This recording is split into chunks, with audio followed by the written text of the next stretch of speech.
Sebelum kita melanjutkan acara kita akan berdoa terlebih dahulu. Kita akan berdoa menurut agama dan kepercayaan kita masing-masing. Berdoa dimulai. Berdoa selesai. Nah, minggu lalu kan kita sudah menyaksikan dari nominasi 10 besar stand up comedy. Dan selamat kepada 5 orang yang masuk ke 5 besar yang akan tampil pada hari ini.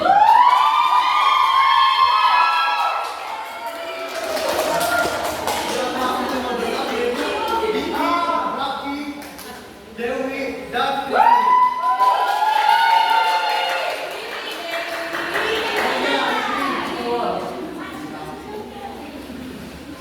Kira-kira siapa ya yang akan dapat juara 1?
lanjut dia.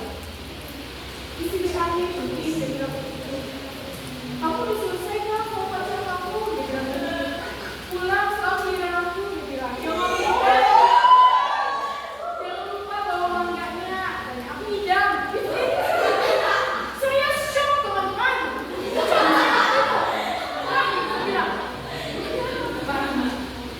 Nah, menurut teman-teman kira-kira ini beneran Pak Bego atau bukan sih? Saya juga berpendapat yang sama. Ini buat teman saya yang suka-suka aja ya.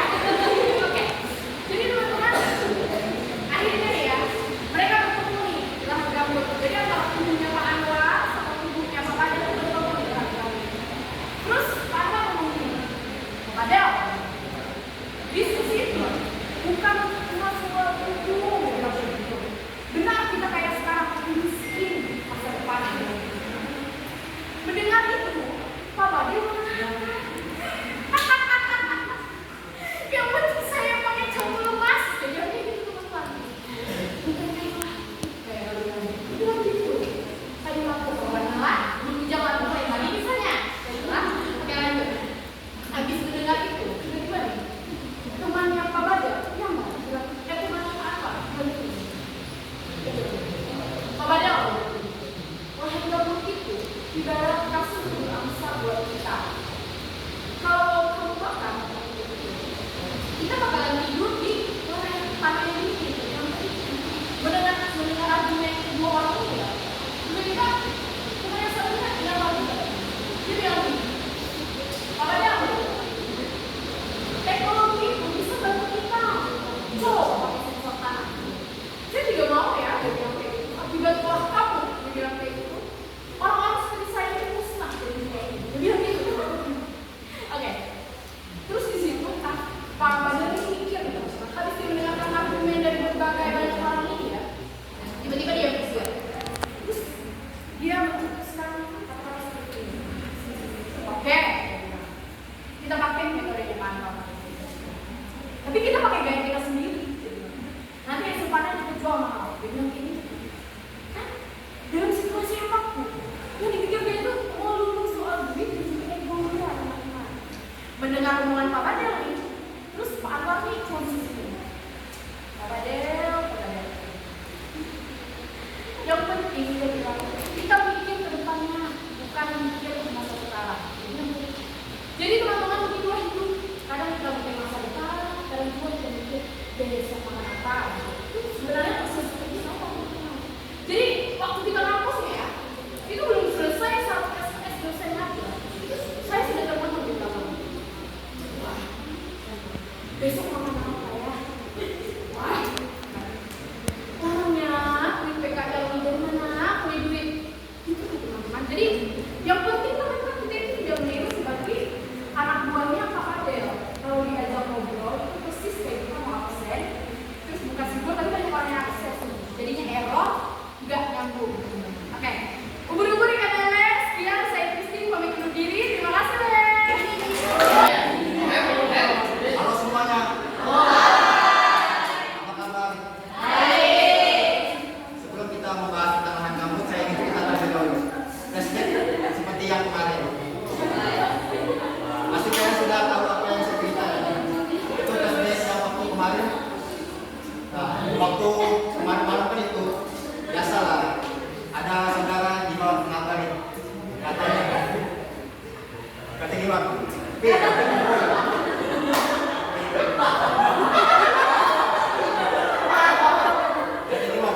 Nanti kumpul di tempat biasalah saudara di bawah.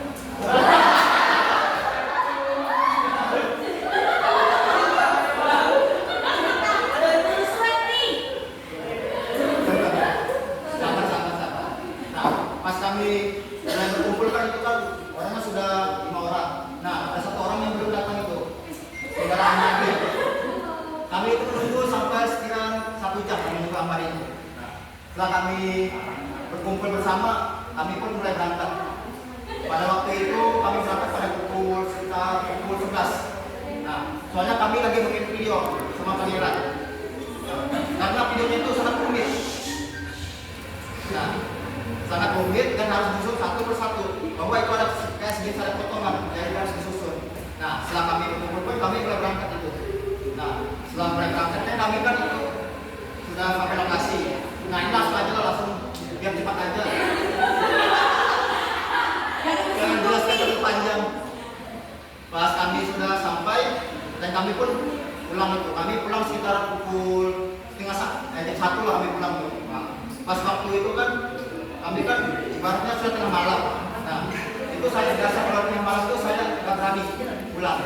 Bapak itu biasanya itu bisa dibegal biasanya.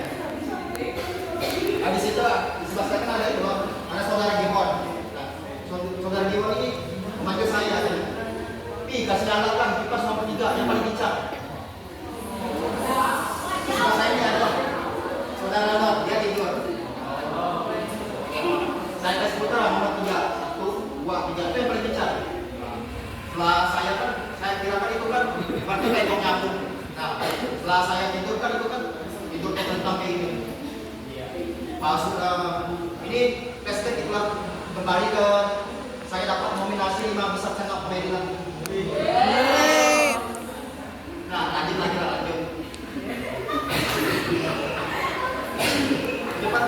Itu kan saya tidur tuh, waktu subuh tuh. Waktu subuh saya tidur tuh. Kipas angin ini kencang. Nah, tiba-tiba pas waktu subuh tuh kayak gitu, saya kayak gitu. Habis itu ada saudara lo diambil nih. Kata kita tidur kayak gini, tapi dia bangun. Kata lo, woi Pi, bangun.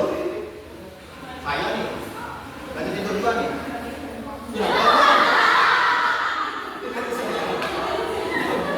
Ya, habis itu jawab saudara lo. Kata lo, Bapak lagi tidur kayak gini biasa.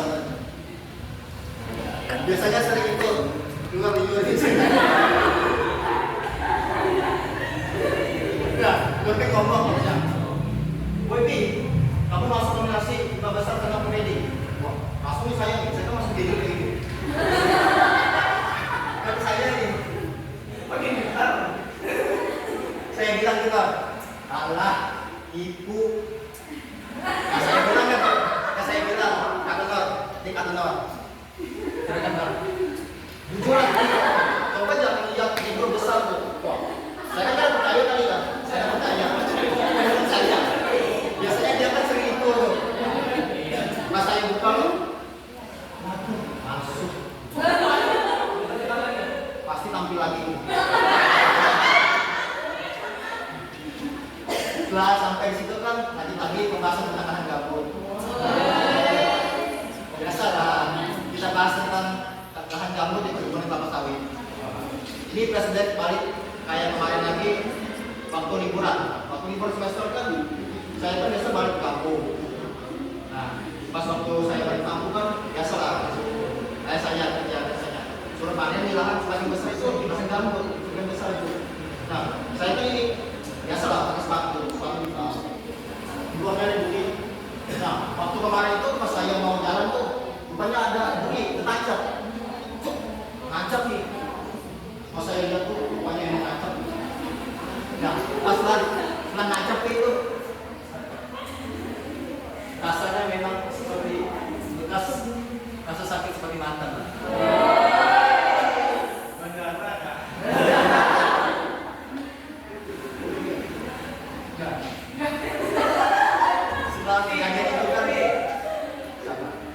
Setelah kejadian itu kan, nah, kebetulan ada teman saya nih bernama Saudara Ahmadi.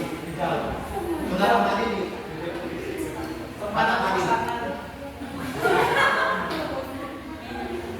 Katanya, gue Pi, gimana nih cara mengatasi menanam sawit di lahan gambut sebagian besar itu atasnya kayak air. Saya ini kayak tadi dari pengalaman aja, nggak tahu ini benar salah. Nah, saya bilang lah Saudara Ahmadi.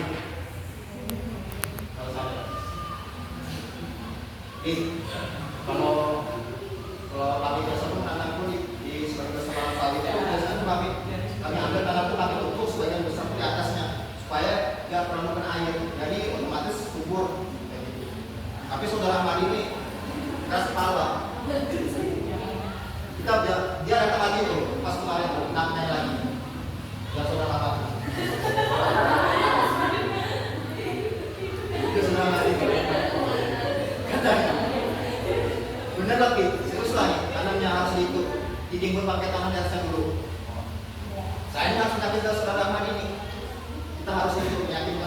supaya menanam dengan cara yang benar.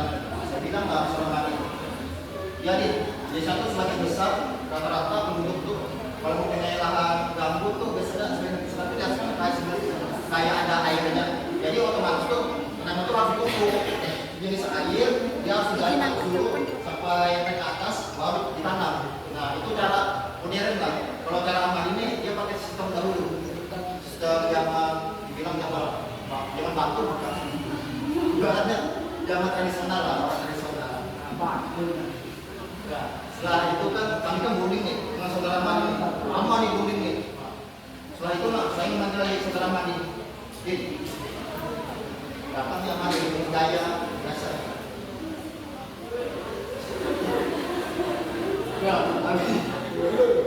Nah, di sini kan kami kan ngobrol bahas tentang lahan gambut lah, sama yang seperti saya bahas tadi.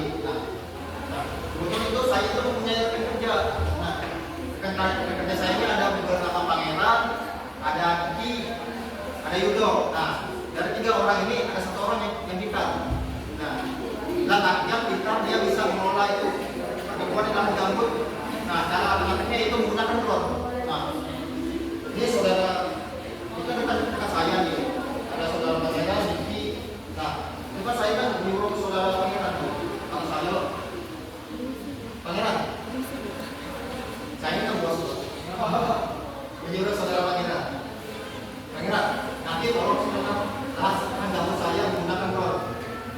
Nanti siang saya akan melakukan pembukaan menggunakan drone. Pangeran dengan ciri khas.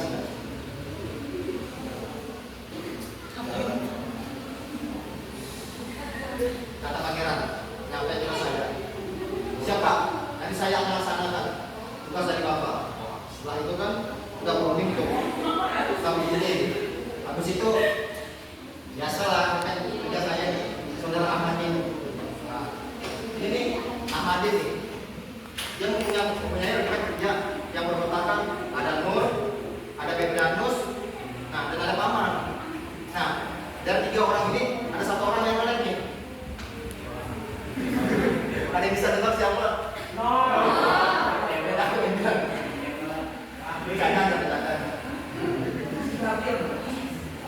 Nah, ini kan Ahmadin kan biasa. Dia suruh juga mengecekkan sebagian besar lahan gambutnya menggunakan drone. Gara-gara dia ingin menanam perkebunan kelapa sawit. Nah, di mana aja letaknya ada lahan gambutnya. Nah, di situ harus dicek. Nah, saudara Ahmadin nyampe yang ke drone nih. Apa dong? Kata Ahmadin. Dia bilang nih ke saudara Nur, kata Ahmadin, Nur, nanti tolong cekkan kebun saya menggunakan drone yang sebagian besarnya lahannya itu berisi lahan gambut. Baik lagi nih ke saudara Nur, nanti mikir saya ini tidak bisa menggunakan drone. Dia mikir dalam hati aku, langsung disampaikan lah ke saudara Ahmadin.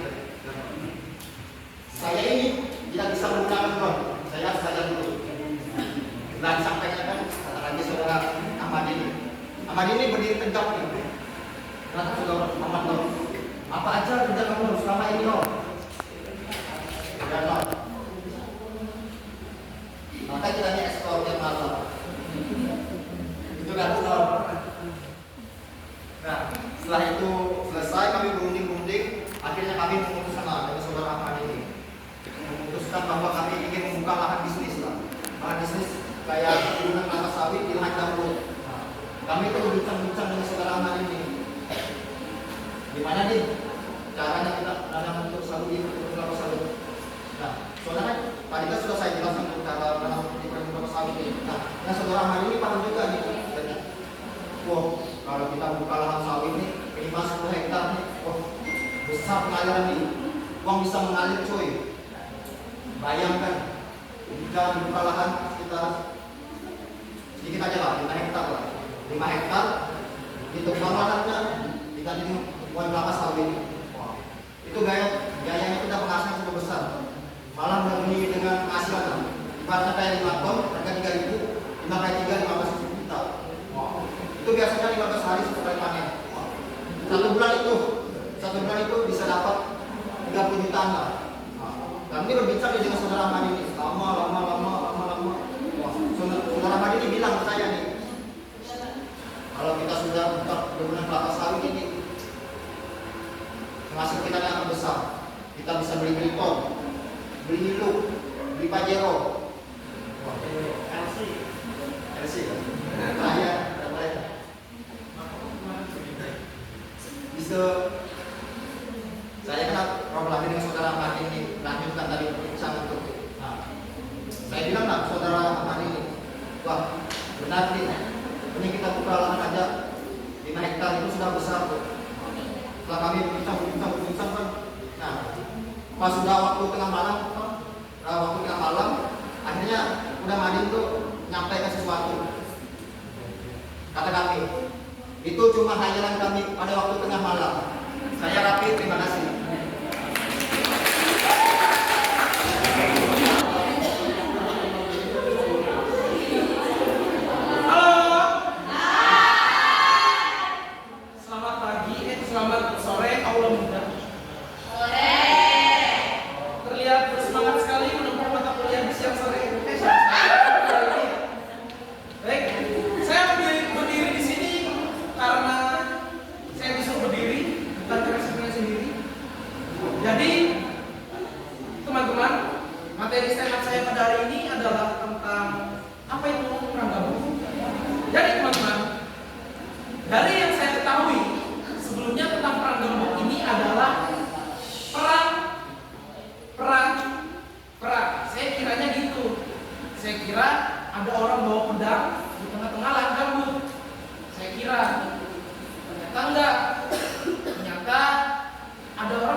Baby boomer, bapak-bapak, ibu-ibu yang mengandalkan cara tradisional. Mereka percaya segala sesuatu bisa diciptakan secara alami. Contoh saja, mereka bertani pakai tangan mereka. Ada yang bertaninya mundur, ada yang bertaninya maju. Itu yang maju biasanya yang gak lihat orang petani asli kerja, namun dia ingin gimmick depan kamera. Jadi teman-teman, perang-perang ini itu menciptakan beberapa pesan-pesan. Sebagai contoh, anak muda di sini sangat mengandalkan teknologinya. Mereka sangat percaya dengan teknologi ini. Mereka tidak perlu capek-capek bertani. Kalian contoh aja, robot itu pergi ke sawah subuh-subuh. Ngapain dia pergi ke sawah subuh-subuh? Karena dia ingin memanen sawah tersebut. Sedangkan tuan tanahnya sendiri itu tidak perlu bangun subuh-subuh. Yang ngapain bangun subuh-subuh? Orang bangun jam 8 aja pada ngaret kok. Males-malesan semua. Nah, teman-teman. Jadi, robot ini itu difungsikan untuk memanen sawah itu sendiri. Itu bagi ideologi teman-teman generasi muda yang mengandalkan teknologi. Di sisi lain, ada generasi tua yang mengandalkan cara tradisional tersebut. Dia mengatakan kami bahagia walaupun tanpa teknologi. Lalu generasi muda ini membantah, lah terus kalau bahagia kenapa sekarang bapak bikin akun Facebook dan sering upload sehariannya? Kan gak masuk akal. Begitu. Lalu si bapak-bapak ini membantah, lah itu dulu kan ini kan yang saya bahas pertanian, makanya begitu. Ya tetap aja pak, bapak aja ngupload, anaknya lahiran ngupload, anaknya bisa jalan ngupload, bapaknya panen sawit ini dan segala macam ngupload, kan sama aja bergantung sama teknologi. Kan tidak relevan gitu sama omongan yang diutarakan oleh generasi tua ini, teman-teman. Jadi generasi muda di sini sangat-sangat menekankan bahwa teknologi ini sangat penting dalam membantu pertanian, sektor pertanian terutama.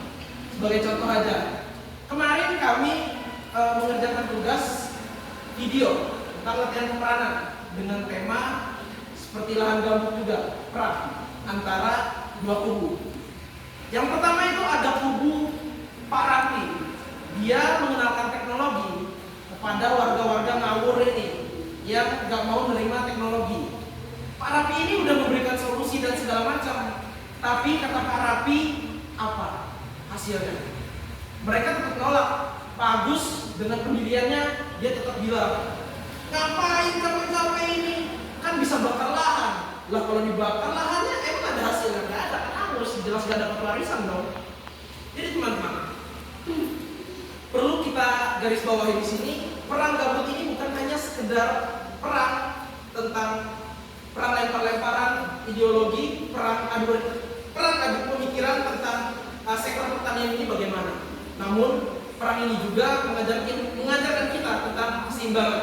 Sebagai contoh, tadi bapak-bapak yang menggunakan Facebook untuk mengupload kesehariannya. Bayangkan, jika dia menggunakan tersebut pada zaman dahulu. Ini lagi ngarit.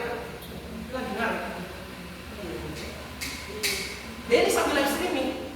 Jadi kalau sawahnya nggak panen, minimal dapat di TikTok. Begitu. Lalu teman-teman, sebagai contoh aja, ibu-ibu kalau siang hari dia capek ngangkut gambar, bisa tuh kan isi waktu luang setelah makan siang biasanya mereka pada ngobrol-ngobrol kan dengan bu, kan bisa itu isi waktu luang dengan apa ya apa. Jadi teman-teman, ini adalah pertanian saya sudah merawatnya selama 10 tahun dan ini hasilnya. Bisa gitu, mereka bisa ngisi waktu luang dengan beberapa hal positif terkait teknologi sekarang. Positifnya dalam artian selagi nggak kritik-kritikan segala macam kan bisa tuh sambil rekaman live sambil bertani nih. Ayo guys, ayo like, kasih gipsingan. Ternyata apa? Yang dia campur bukan tanahnya, kakinya dia. Itu. Baik teman-teman, mungkin tidak banyak yang ingin saya sampaikan pada sore hari ini terkait perang gabut tadi. Itu hanya sekilas saja karena yang 2 kilas tidak ada. Baik teman-teman, izinkan saya berpantun sebelum saya menutup stand up saya pada hari ini. Ubur-ubur ikan lele. Ikan lele ubur-ubur. Ubur-ubur ikan lele. Terima kasih Le.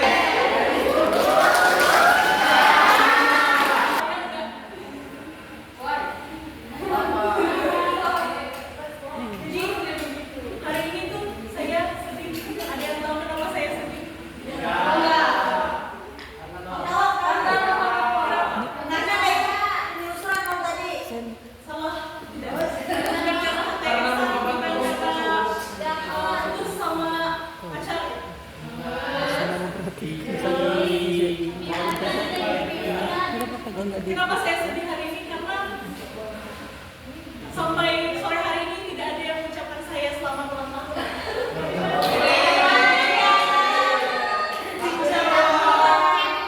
Padahal tepat di tanggal 28 ini saya nggak ulang tahun. Itu mahal ya sih. Tapi selamat ulang tahun yang buat ulang tahun hari ini tanggal 28.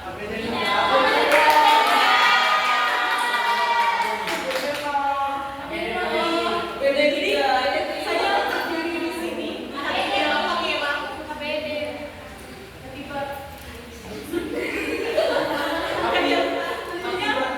saya berdiri di atas panggung tapi bukan panggung modern. Ini adalah panggung tradisional. Kalau misalkan panggung modern itu nanti saya kena update tiba-tiba melek. Jadi saya baru-baru ini dengar tentang perang gambut.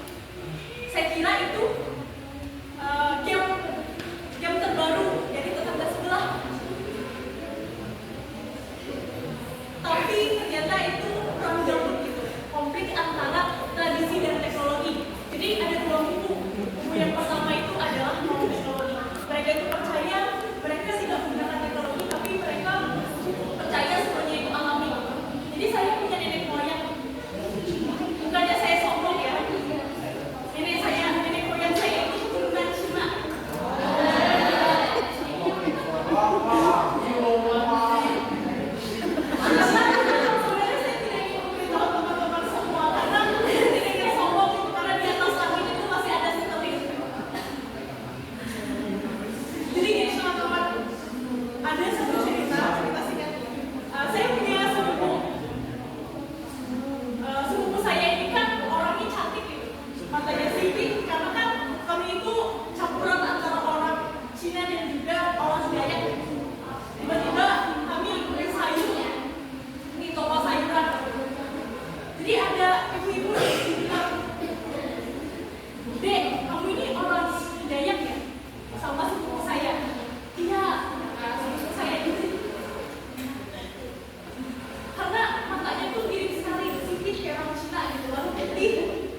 tanpa teknologi.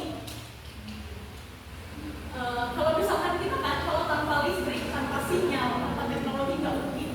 Karena ibaratkan gini, sinyal itu adalah separuh nafas. Jadi, lalu saya tanya, bapaknya tiba-tiba main HP. Kok, bapak main HP? Iya, iya, iya, bapak. Saya lagi jual lagu. Mumpung lagi ada lagunya. Nah, otomatis saya di situ. Berarti bapak itu udah pakai teknologi. Lalu saya tanya nih, kalau udah, saya tanya, kamu setuju nggak kalau sawah itu digantikan dengan teknologi? Lalu anak mereka bilang gini, saya kurang setuju. Saya setuju gitu. Tapi Punya kalau kawan-kawannya misalkan, juga ambil sini. sawah saya dijadikan sebagai digantikan oleh teknologi, saya kurang setuju karena tanahnya nanti, karena kebagian warisannya saya nggak kebagian sama kakek saya. Jadi solusinya teman-teman, tradisi itu adalah akar dan teknologi itu adalah datang dari saling melengkapi. Mungkin itu saja yang dapat saya sampaikan. Terima kasih, sekian dan terima kasih. The website da da da da da da da da da da da da da.